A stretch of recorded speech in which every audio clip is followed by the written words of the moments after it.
তো দর্শক মণ্ডলী সবাইকে আসসালামু আলাইকুম জানাই আমাদের নতুন ভিডিও শুরু করতেছি এবং আজকে ঈদের এই পরে প্রথম আমাদের ক্লাস আমি শুরু করলাম এবং আজকে আমার স্টুডেন্ট মিমের সাথে আমি আছি। তো মিমের সাথে মিমের কিছু কথাবার্তা আমি আপনাদের মাঝে তুলে ধরবো। আপনারা যেখান থেকে আছেন আপনারা সবাই কমেন্ট করে জানাবেন এবং আমাদের ইউটিউব চ্যানেলটি মাস্ট সাবস্ক্রাইব করবেন। তো মিম, তুমি কোন ক্লাসে পড়ো? ক্লাস 4-এ। মিম, আমি তোমার জন্য এই কয়েক প্যাকেট নুডলস নিয়ে আসছি। আশা করি তুমি আর তোমার ফ্যামিলি মেম্বার মিলে গরুর মাংসের সাথে মিক্স করে খাবা। তোমার ঈদ কেমন কাটলো মিম? অনেক ভালো। অনেক ভালো। আচ্ছা, তোমার কি কি করছো ঈদের দিন? ঈদের দিন বেশি কিছু করতে পারি নাই। বেশি কিছু করো নাই? সকালে রেডি হয়েছি, দাদু বাসায় এসেছি, আচ্ছা, গরু কাটা দেখছি, তারপর গরুর মাংস দিয়ে ভাত খেয়েছি, ঘুরতে গেছি। মুখের কাছে নিয়ে কথা বলো, সুন্দর শোনাবে। যাই হোক, এখন দাদুর বাসায় গেছো যে, মানে কোথায় কোথায় ঘুরতে গেছো তোমরা? আমরা হুম।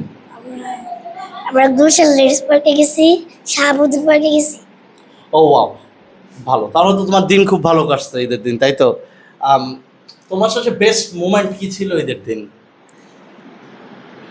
মানে সবচেয়ে টপ দ্য বেস্ট, তোমার সবচেয়ে বেস্ট জিনিসটা কি ছিল? ঘুরতে যাওয়া। কোন জায়গাটা ঘুরতে যাওয়াটা সবচেয়ে বেস্ট ছিল? গুলশান।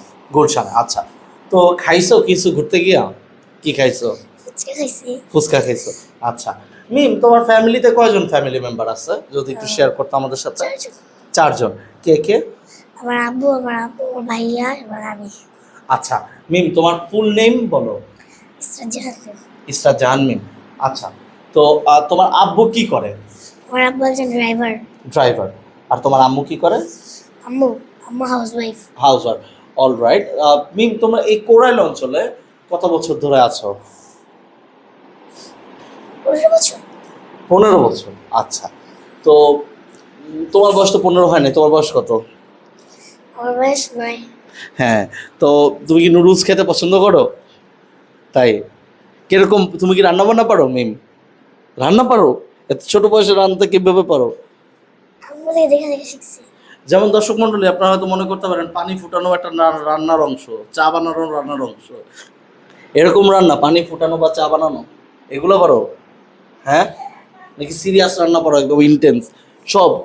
কে শিখাইছে তোমাকে রান্না বান্না? আচ্ছা মিম, তুমি বড় হয়ে স্বপ্ন দেখো কি কি হওয়ার? টিচার। টিচার হবা? কোন ক্লাসের স্টুডেন্ট, মানে কোন সাবজেক্ট নিয়ে তুমি মানে টিচার হতে চাচ্ছ? ইংলিশ। ইংলিশ। আচ্ছা, তুমি তোমার ইন্ট্রোডিউস কি দর্শকদের সামনে তুলে ধরতে পারবা ইংলিশে? পারবা? হুম? না? মিম সাইলেন্ট হয়ে গেছে, স্টান। জেগে ওঠো। যাই হোক, তুমি কোন স্কুলে পড়ো? তোমার স্কুলের নাম কি? Jaago foundation school. Jaago foundation school. তো তোমার ক্লাসের সবচেয়ে প্রিয় সাবজেক্ট কি? English. English. Okay, good. Mathematics কেন না? Why English?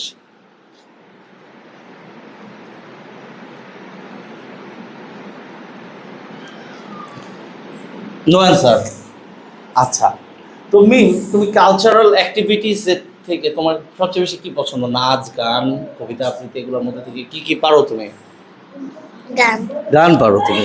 আচ্ছা, তোমার ফ্রি টাইমে হবি কি? তুমি কি করো? বই পড়ি। বই পড়ো। কিরকম টাইপের বই পড়ো? গল্পের বই। গল্পের বই। তোমার কি প্রিয় কোনো লেখক আছে? প্রিয় লেখক নেই? কি ইংলিশ গল্প বই পড়ো আর বাংলা গল্প বই পড়ো? ইংলিশ। ইংলিশ। তো দর্শক মণ্ডলী, আপনারা হয়তো দেখতেছেন যে আমি আমার স্টুডেন্ট মিমের সাথে আছি। ও আমার প্রিয় ছাত্রী, কারণ ও ক্লাসে এত পরিমাণ অ্যাটেন্টিভ আর ওকে যা পড়া দিই মানে কোনো ভুল নাই লেখাতে, মানে খুবই সুন্দর লেখে। কিন্তু ওকে মাঝের মধ্যে আমি সাজেস্ট করি যে ওর হাতের লেখাটা একটু বাজে, জাস্ট একটু পরিবর্তন করার জন্য। মিম এখন প্র্যাকটিস করতেছে, ওর মানে হাতের লেখাটা খালি সুন্দর হইলেই মানে ও 100% কমপ্লিট। তোমার হাতের লেখা কমপ্লিট করছো তুমি? তোমার SW শিওর? আমি কিন্তু দেখবো এই সেশনের পর। আচ্ছা, ঠিক আছে মিম, তোমার স্পোর্টস পছন্দ? Any type of games or খেলাধুলা এরকম টাইপের কিছু? কি খেলা পছন্দ করো? ব্যাডমিন্টন। ব্যাডমিন্টন খেলতে পারো? তাই। আচ্ছা মিম, তোমার বড় ভাইয়া কি করে? কলেজে পড়ে। একটু তোমার বড় ভাইয়ের সম্পর্কে বিস্তারিত বলো। আমার ভাইয়া আগে কোচিংয়ে পড়তো, এখন আর পড়ে না, মাঝে মাঝে এখন আসে, কিন্তু এখন আর এখানে প্রতিদিন আসে। তুমি প্রতিদিন আসো? Very good. তো আমি ওর বড় ভাই আমাদের এই আলিগড় ফাউন্ডেশনের সাথে যুক্ত ছিল অনেক বছর, এখনও আসে মাঝে মাঝে, কিন্তু ব্যস্ততার কারণে ওরকম সময় হয়ে উঠতে পারে না, কারণ সামনে ওর ইন্টার পরীক্ষা। তাই ওকে যতদূর সম্ভব নিজে নিজে পড়ে এবং বাইরে কোচিং করে। তো যতটুকু সম্ভব আমাদের আলিগড় ফাউন্ডেশন থেকে একটা সাপোর্ট ব্যবস্থা আমরা ওই শিশুটার জন্য করে দিয়েছি। এবং মিম, তুমি আমাদের এই আলিগড় ফাউন্ডেশনের সাথে কত বছর ধরে আছো? 5 বছর। 5 বছর। আচ্ছা, তোমার প্রথম দিন যখন তুমি আমাদের এখানে আসছিলে তোমার কেমন লাগছিল? অনেক ভালো। তোমার এক্সপিরিয়েন্সের কথা একটু দর্শকদের সাথে তুলে ধরো। তুমি আসছিলা, ঢুকছিলা, কাকে দেখছো, কি কি করাইছে স্যাররা তোমার সাথে, একটু বলো। প্রথম যখন আসছিলাম তখন যে প্রথমে ঢুকতে জয় স্যারকে দেখছিলাম। জয় স্যার তারপর আমাদেরকে খেলাধুলা করেছিল, যাওয়ার সময় আমাদেরকে সবাইকে সবাইকে আমাদের অনেক খাবার খাওয়াইছিল। আচ্ছা, তো প্রথম দিন তোমার অনেক এক্সাইটেড গেছে, তাই তো? আচ্ছা, তোমাকে যদি আমি বলি যে আমাদের আলিগড় ফাউন্ডেশনের একটা ভালো দিক তুলে ধরো এবং একটা খারাপ দিক তুলবা, যেটা মনে করো যেটা উন্নতি হইলে ভালো হয়, বলো। তোমার আলিগড় ফাউন্ডেশনের সবচেয়ে বেশি কি ভালো লাগে? আমি কিন্তু ফাউন্ডেশনে সব স্যাররা আছে, অনেক খেলাধুলা করাই, আর পড়ার পাশাপাশি পড়াশোনা করাই, এই জন্য অনেক ভালো লাগে। আর কোন জিনিসটা ভালো হইলে আর একটু ভালো হইতো? সবই ভালো। আচ্ছা, ঠিক আছে। তো দর্শক মণ্ডলী, আপনারা হয়তো শুনছেন এই ছোট্ট শিশুটার কথা।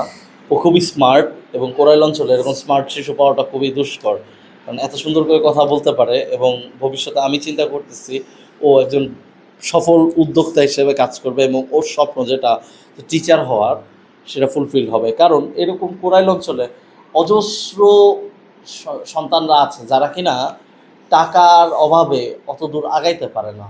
তো হয়তো কিছু ক্লাস পরে, তারপর যত বুদ্ধি থাকুক না কেন মাথায়, যত দূরই আগাইতে চাক না কেন, কিন্তু টাকার সেই অভাবের কারণে ওটা হয়ে ওঠে না। তাই দর্শক মণ্ডলী, আপনাদের কাছে রিকোয়েস্ট করি যে এই সকল শিশুদের পাশে যদি আপনারা যদি দাঁড়াতে চান এবং ওদের সহযোগিতা করতে চান, আপনারা অবশ্যই ওয়েলকাম আমাদের আলিগড় ফাউন্ডেশনের সাথে সংযুক্ত হওয়ার জন্য। এবং যদি আপনারা অর্থকরী দিয়ে সাহায্যও না করতে পারেন, আপনাদের একটিমাত্র ক্লিক, যেটা সাবস্ক্রাইব বাটনের, যে ক্লিকটার মাধ্যমে হয়তো এই শিশুটার যে জীবনধারা, যে চিন্তা ভাবনা, যে আগিয়ে যাওয়ার সামনে, সেটা ও সাকসেস করতে পারবে।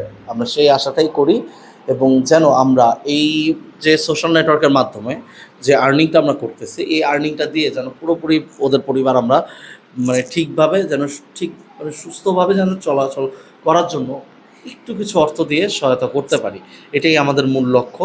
তো দর্শক মণ্ডলী, সবাই বাচ্চাটার জন্য দোয়া করবেন আপনারা। সবাই ভালো থাকবেন, সুস্থ থাকবেন। আজকের মতো এখানে, আসসালামু আলাইকুম।